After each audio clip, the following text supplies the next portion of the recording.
सीधे संपर्क बाटे दिल्ली सरकार से अरे की करिला बिलोंग रानी अरे की करिला बिलोंग रानी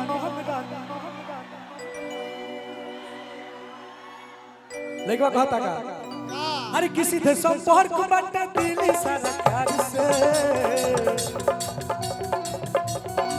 सीधे संपर्क बाटे दिल्ली सरकार से अच्छा कोनो बात नहीं पखा जाएगा बा अरे तो करिला बिलोंग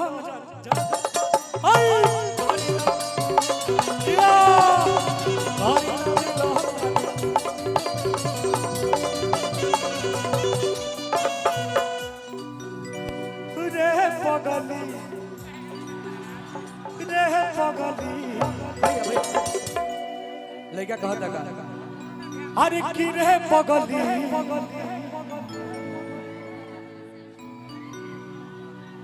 शर्ट सॉन्ग गाएंगे इसके बाद आज भर फ्री बा भाई अरे की रे पगली ते मोटाए लगली रे पगली रे पगली हेलो हेलो हेलो भैया भाई भाई भाई भाई सब ना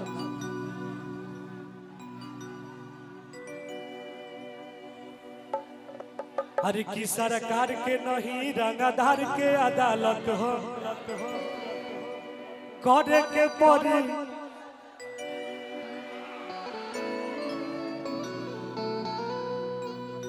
अरे की ऐसा देखल ना बानी कोनो हस्ती के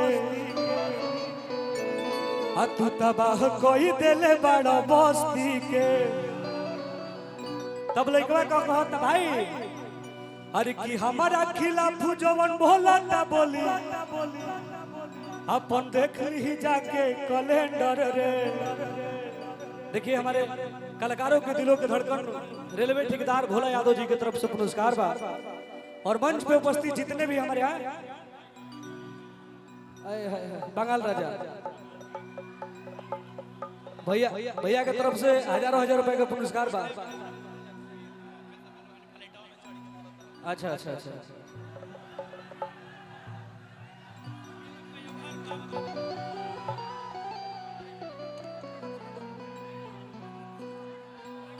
रखवानी जी ले ली बड़ी प्यार से मिलेला गोलू भैया ए गोलू भैया हरी की ऐसा देखल ना बानी हम हस्ती के तू तो गर्दा मचाई देल बस्ती के तब लइकवा कहता का हर की हमारा खिलाफ जवन बोले ना बोली अपन देख ली जाके कैलेंडर रे अरे की रंगदार के नहीं अरे की सरकार के नहीं रंगदार के अदालत हो करे के पड़ी आओ भैया अरे तो रंगदार के नहीं रंगदार के अदालत करे के पड़ी रंगदार के नहीं रंगदार के अदालत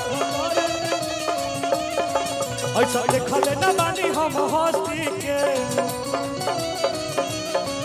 तू तो करदा मचोले बड़ा बस्ती के ऐसा देखल न बानी हम हस्ती के तू तो करदा मचाई देल हस्ती के अरे हमारा खिलाफ जवन भोला ना बोले भैया भैया भैया भैया देखिए हमारे गार्जियन लोगों की तरफ से बहुत बहुत पुरस्कार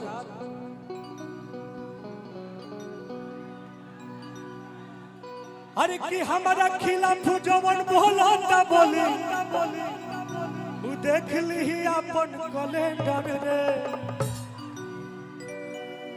अरे तो सरकार के नहीं रंगदार के अदालत हम करे